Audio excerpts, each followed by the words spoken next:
ऐका ना. तर मंडळी, कोणाचं कशात काय तर माझं कशात काय, आता हेच बघा. तर मंडळी, सकाळी उठून तयारी वगैरे केली आणि आज मच्छी आणायला बाजारात जात होते.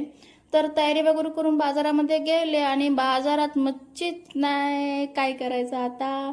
पण बाय काय मासे आणायचे सोडत नाही. बाय येताना मासे घेऊनच येणार हे नक्की. तर मासे वगैरे घेतले आणि तसंच अर्ध तोंड पडून घरी आले, कारण की मनासारखी मच्छी भेटलेली नव्हती. तर घरी आले तर हा आमचा गुरु अशा काय उड्या मारत होता की मी काय जसे काय मुंबईवरनंच आता गावी आले खूप दिवसाने.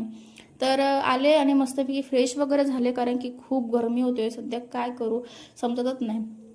तर आधी डोकं शांत करण्यासाठी घरचंच कोकम सरबत आधी बनवलं आणि मस्तपैकी पियाले. थोडीशी गार वगैरे झाली अशी. आणि आपल्याला माहितीच आहे मच्छी आपल्याला साफ करायची आहे, की घरामध्ये कोणीही मच्छी साफ करत नाही.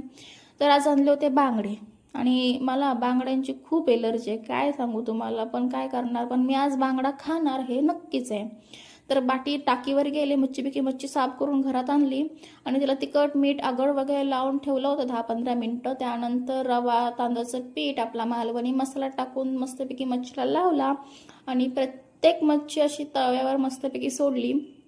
तर सगळी मच्छी वगैरे तव्यावर ठेवली आणि एका साईडला मस्तपैकी मच्छीचं सार करायला ठेवलं होतं. तर सारामध्ये असे पटापट मासे सोडले. तर आपलं जेवण पण तयार होतं. तर काय आहे माहिती आहे, मला ना एक तर पिंपलची खूप सवय आहे आणि मला बांगडे खाल्ले की खूप पिंपल्स येतात. तर काय करणार, पण खूप दिवस आमच्याकडे मच्छी पण आणलेली नव्हती, त्यासाठी आज मासे घेऊन आलो. नाहीतर आम्ही चिकनच खात असतो. कायम चिकनच असतं आमच्याकडे. मासे कमी असतात पण मासे असतात, असं नाही की मासे आणत नाही आम्ही. तर मस्तपैकी मासे वगैरे फ्राय केले, ताट वाढले आणि ताटामध्ये एक बांगडा घेतला. आणि काय सांगणार आता, खायचा तर आहेच मला. तर मस्तपैकी बांगड्याचं जेवण बनवलं आणि मस्तपैकी मंडळी जेवले.